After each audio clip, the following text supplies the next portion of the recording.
अरे इन दोहुन राहन पाई। लगभग 500 वर्ष पहले की बात है। हिंदू और मुसलमान दोनों की रूढ़गत कर्मकांडी और अज्ञान मूलक हटवादी प्रवृत्तियों को देखकर संत कबीर को दया आ रही थी। उद्गार निकले, अरे रे रे रे, ये दोनों ही भटक गए हैं। अरे इन दोहुन राह न पाई।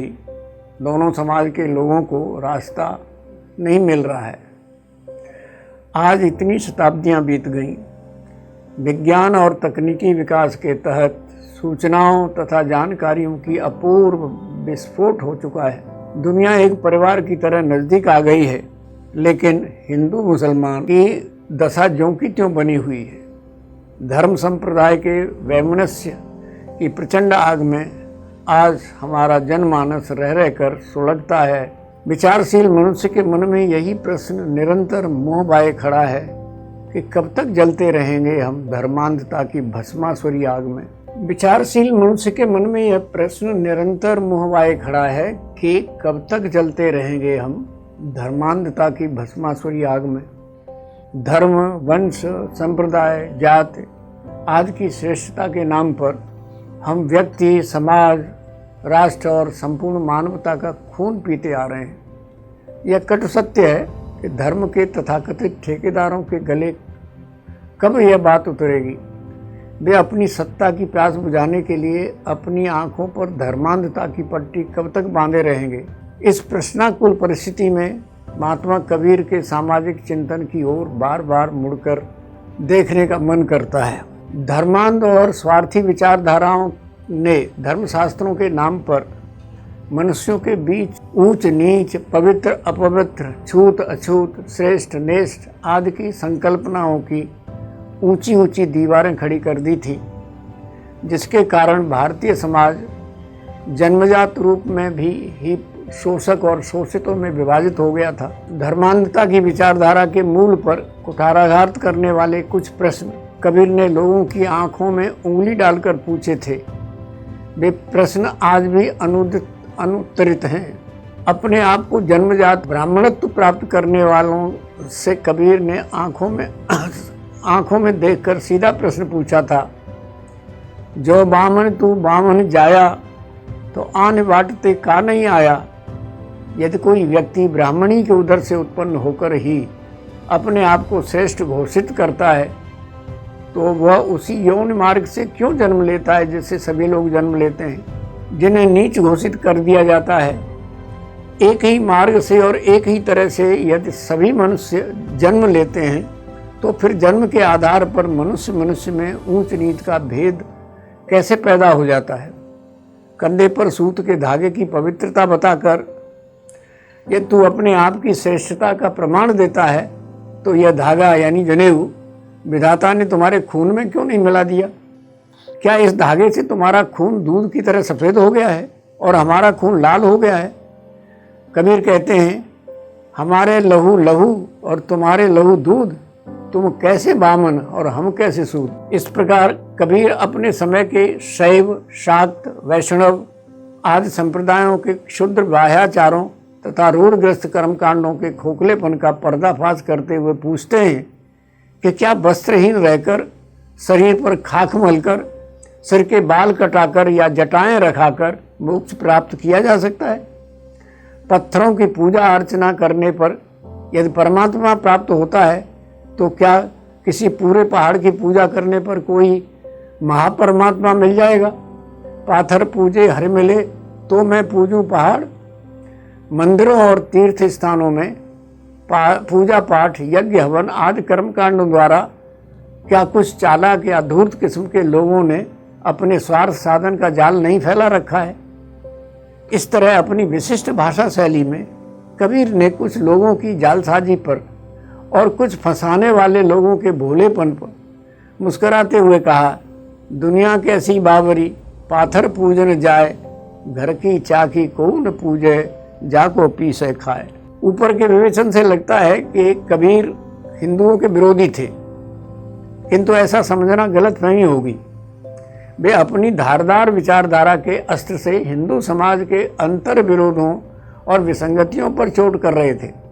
वे अपनी कठोर शब्दावली के जरिए समाज में व्याप्त मानवता विरोधी रूढ़ प्रवृत्तियों का उच्छेदन करना चाहते थे। सभी प्रकार की कुप्रथाओं और बाह्याचारों के कारण ही तो हिंदू समाज के एक बहुत बड़े वर्ग के अंतर्गत हीनता, दीनता की भावना पैर तोड़कर घर कर बैठी थी। वे समाज की इस हीनता और श्रेष्ठता की घातक ग्रंथियों कॉम्प्लेक्सेस के कारण घनघात करना चाहते थे। धर्मशास्त्र के नाम पर नफरत की ऊंची दीवारों को ढहा देना चाहते थे। जिस प्रकार से कबीर ने हिंदुओं के अंधविश्वासों पर कठोर प्रहार किया, उसी तरह सत्ता के नशे में चूर तत्कालीन शासक मुसलमान समाज की विसंगतियों, कर्मकांडों, अंधविश्वासों को भी उन्होंने छोड़ा नहीं।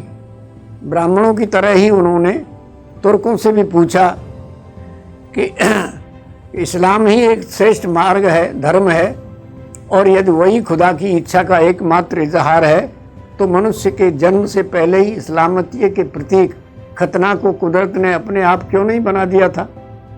जो तुर्कू तू तुर्किन जाया, तो भीतर खतना कान कर आया। लेकिन यथार्थ में वैसा है नहीं, तो तुम्हारी धार्मिक श्रेष्ठता पर प्रश्न चल लगेगा ही। लालच दिखाकर या तलवार के बल पर जोर जबरदस्ती से मुसलमान बनाने की ढोंगी प्रवृत्ति का पर्दाफाश करते हुए कबीर ने काजी से पूछा कि तुमने पुरुष को पकड़कर जबरदस्ती सुनता करा दिया, अर्थात मुसलमान बना दिया, लेकिन उसकी औरत का क्या करोगे? वह तो हिंदू की हिंदू रह गई। हिंदुओं की मूर्ति पूजा और तीर्थ यात्रा की तरह ही कबीर ने मुसलमानों की नमाज, अजान, रोज़ा और हज यात्रा जैसे कर्मकांडों की भर्त्सना करने का प्रयास किया। वे मुल्ला मौलवियों से भी पूछते हैं कि वह सर्वशक्तिमान अल्लाह मियाँ चैंटी के पैरों की टकराहट को भी सुन सकता है, तो बांग देते समय तू इतने जोर जोर से क्यों चिल्लाता है? क्या खुदा बहरा हो गया है? रमज़ान के महीने में दिन भर निराहार रहकर रोज़ा रखते हो और रात में गाय की हत्या करके खाते हो। हिंसा और इबादत दोनों एक साथ कैसे चल सकती है? यह हत्या हुआ बंदगी कैसे खुशी खुदा है? उन्होंने शेख से कहा, जिस परमात्मा को हज और नमाज में खोज रहे हो वह तो सबूरी और संतोष में मिलता है। हज करने से लाभ क्या है? शेख सबूरी बाहरा क्यों हज करवे जाए? क्या कबीर के उपयुक्त विचारों से यह निष्कर्ष निकाला जाए कि वे हिंदू और मुसलमान दोनों समाजों के रीति रिवाजों तथा चाल चलनों की सिर्फ खिल्ली उड़ाते थे, मजाक करते थे? नहीं, कबीर वाणी का ऐसा अर्थ लगाना है तो उनके साथ घोर अन्याय करना होगा। कबीर की विशेष भाषा शैली को सिर्फ ठट्ठा मस्करी समझ लेना सरासर गलत होगा। किसी की खिल्ली उड़ाना, मस्करी करना अत्यंत तुच्छ प्रवृत्तियां हैं। कबीर अत्यंत गंभीर स्वभाव के सामाजिक हित चिंतक और विचारक थे। एक सच्चा विचारक अपने आसपास के सामाजिक जीवन के प्रति आंख मूंद कर नहीं बैठ सकता। ऐसे व्यक्ति को जगत गति बेचैन करते रहती है। जिन्हें समाज और संसार की चिंता नहीं, उन्हें महाकवि तुलसीदास ने विमूढ़ कहा है। उन्हीं के शब्दों में, सबसे भले विमूढ़ जिन्हें न व्यापे जगत गति। एक संवेदनशील विचारक संसार की चिंताओं से परेशान होता ही है।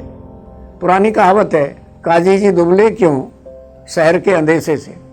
कबीर को भी सारी दुनिया की चिंता खाए जा रही थी। आसपास के धार्मिक पाखंडों के चलते कबीर कैसे सुख चैन की नींद सो सकते थे। सुखिया सब संसार है, खावे और सोवे, और दुखिया दास कबीर है, जागे और रोवे। हिंदुओं के धार्मिक कर्मकांड, छुआछूत, जात पात तथा मुसलमानों के कट्टरपन, मजहबीपन को देख देख कर कबीर की मानसिक अवस्था ऐसी हो गई थी कि वह हंसे या रोए। दोनों धर्मों के भूले भटके हुए पथिकों को उन्होंने सही रास्ता दिखाने का प्रयास किया।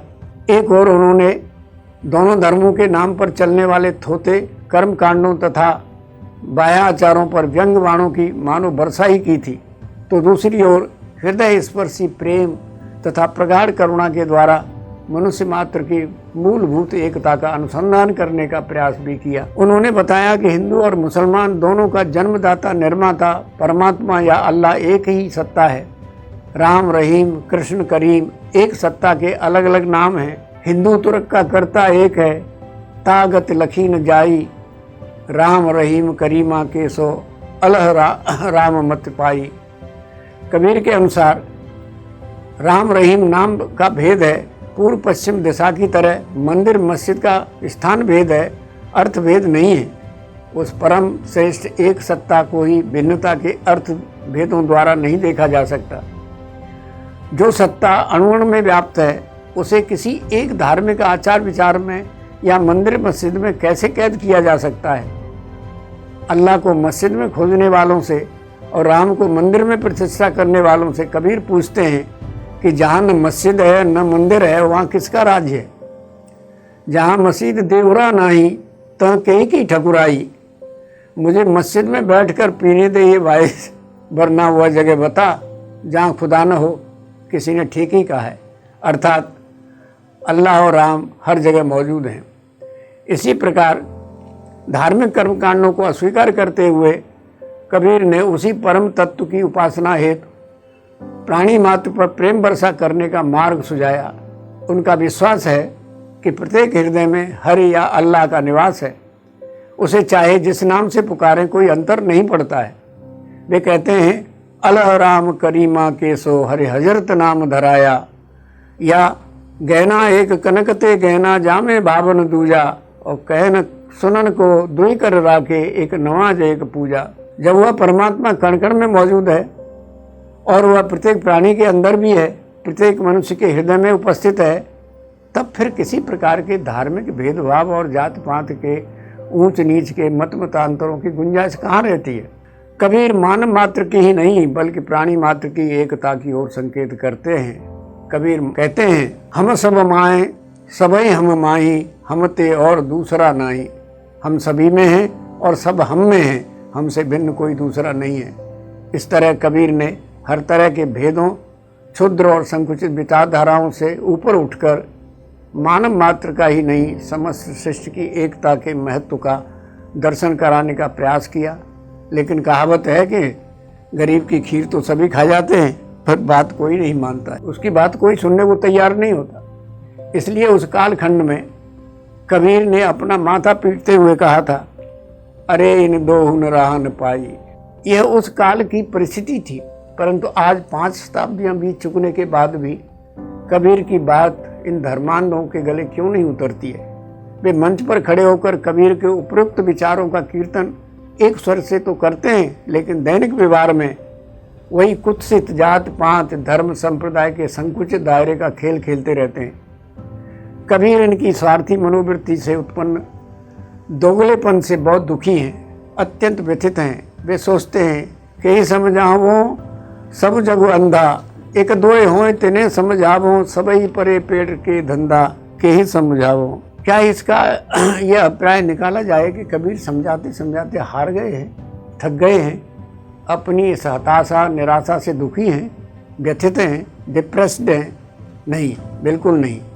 संसार में जहाँ कहीं भी और कभी भी मनुष्य के बीच ईर्ष्या, द्वेष, संकुचित स्वार्थ से उत्पन्न किसी प्रकार के भेदभाव की दीवारें खड़ी की जाएंगी, सत्ता और संपत्ति के पिपासु लोग अपनी स्वार्थ सिद्ध के लिए गरीब निरीह भोली भाली जनता को भड़काएंगे और संसार में अनाचार, दुराचार तथा शोषण के नए नए रूप अवतरित होते जाएंगे, तब तक कबीर आराम से स्वस्थ चुपचाप कैसे बैठे रहेंगे? तब तक कबीर आराम की नींद कैसे सोते रहेंगे या हाथ पर हाथ धरे कैसे बैठे रहेंगे? लेकिन कबीर का मार्ग अहिंसा का मार्ग है, हिंसा का नहीं, भय अत्याचार का नहीं। उनके मत से तो भय और आतंक का अंत होना चाहिए, अपितु निर्भयता तथा सुख शांति का राज्य स्थापित होना चाहिए। इसके लिए वैचारिक तथा आचारिक परिवर्तन की आवश्यकता है। कबीर का कथन है, कह कबीर सुख सहज समाऊं, आप डरो नहीं और डराऊं। इस प्रकार कि रोक ठोक निर्भयता का पाठ पढ़ाने वाले कबीर घर संसार की सीमित स्वार्थी सुविधा भोगी पेट भराऊ प्रवृत्ति से ऊपर उठकर त्याग, तपस्या, व्यथा वेदना को गले लगाने वाला कबीर, दीन दलितों की पीड़ा का अनुभव करने वाला कबीर, हताश निराश बेबसों को छाती से लगाकर धीर धरने वाला कबीर, आँख मूंद कर पोथी पढ़ने वाले पंडितों और कुलवंश या धर्म की झूठी शान बगाड़ने वाले दम्भियों तथा सत्ता संपत्ति के नशे में चूर रहने वाले दरिंदों के सामने गर्दन ताड़ कर चलने वाला कबीर, ढाई आखर के प्रेम में ही सर्व ज्ञान का पाठ पढ़ाने वाला कबीर, घर फूंक कर तमाशा देखने वाला कबीर और जान हथेली पर रखकर अंतिम श्वास तक जूझने वाला कबीर कभी निराश होगा नहीं, कभी नहीं होगा, सपने में भी नहीं होगा।